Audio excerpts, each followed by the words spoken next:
Hooray for Hollywood! Hello there, Stan the Movie Man with your WIMZ.com movie review. This week, your votes at WIMZ.com sent me to see Prisoners, starring Hugh Jackman, Jake Gyllenhaal, Melissa Leo, Paul Dano, or Dano, I never can remember which one it is, Maria Bello, also Terrence Howard, and more. It is the story of two little girls who go missing on Thanksgiving Day after their families have shared the Thanksgiving meal together. A thorough search of the neighborhood by the parents doesn't turn up anything, but the teenage boy, the brother of one of the sisters, remembers a beat-up camper, RV, that was in the neighborhood, and the girls were playing on it when they were outside earlier. That camper is found, and Detective Loki, played by Jake Gyllenhaal, approaches the vehicle. It acts like it's trying to run away, but then it slams head-on into a tree, and the person inside is not hurt. He's Alex Jones, played by Paul Dano, or Dano.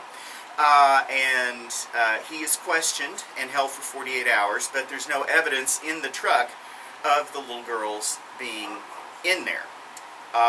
Then, after he's released, Keller Dover, who is the father of one of the little girls, played by Hugh Jackman, decides to take matters into his own hands and kidnaps Alex and locks him up in an abandoned apartment that once belonged to Keller's dead father. An apartment building, I should say. And he's going to beat him until he gets the location of the girls out of him. This movie does such a good job of building up suspense, of building up dread, of actually frightening you on a couple of occasions, of making you feel like, oh my gosh, what's going to happen? That's something that a lot of these kinds of movies do not do. A lot of them focus almost entirely on the action, and this one focuses almost entirely on the characters. We learn as the course of the movie goes along about various events that have happened not only to the families, but to the people who are peripheral to the case.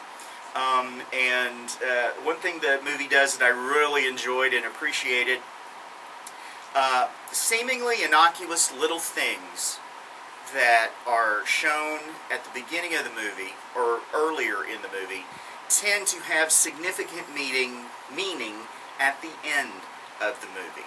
I'm not going to say any more than that, but I want you to just keep an eye on things so you won't, it'll still be a surprise because you'll never figure out what it is I'm talking about. But it does a real good job of that. Hugh Jackman must have been exhausted after shooting this movie because he is constantly in a state of either grief, anger, exhaustion, whatever.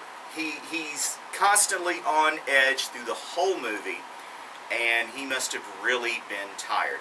Now, I will say there are some logic holes in the movie. But again, I'm not going to talk about those too much because I don't want to give anything away. But despite its minor flaws, the movie is so good. It's 2.5 hours long, but it doesn't feel 2.5 hours long.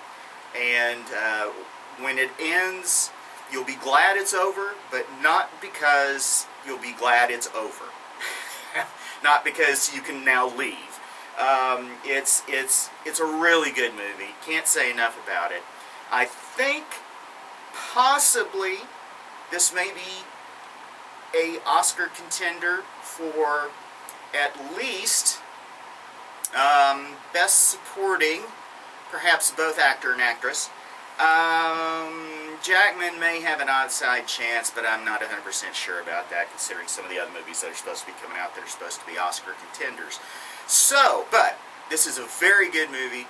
Take a date, take a gang of folks with you, enjoy it. I've never heard a crowd respond like the crowd I was with as things were shown and happened. It's quite an effective movie. I'm giving it 5 guitars, like you didn't know that already.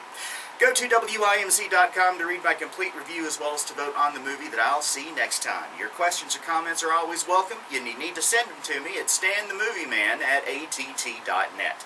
You can also follow me on Twitter @MovieManStan. Till next time, see ya.